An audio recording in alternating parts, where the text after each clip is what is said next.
Kumusta mga kaibigan, maligayang pagdating sa aking channel.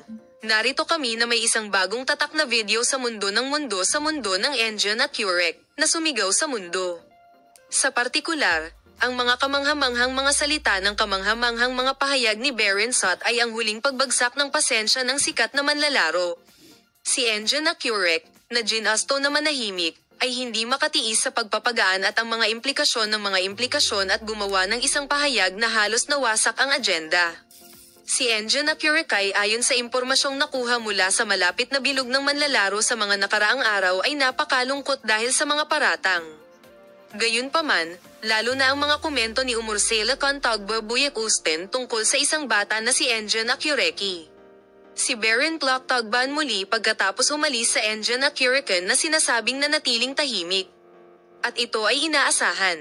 Ang sikat na aktor ay unang nagreklamo sa kanyang mga kaibigan sa pamamagitan ng kanyang kinatawan at pagkatapos ay hindi inaasahang naipasa sa harap ng kamera. Si Engen at Curek, na karaniwang iniiwasan ang paliwanag at sinisikap na iwasan ito sa agenda ng pribadong buhay, ngunit si Besen ay nagpakita ng ibang saloobin sa oras na ito. Sa kanyang talumpati, ang galit ay dumadaloy sa kanyang mga mata.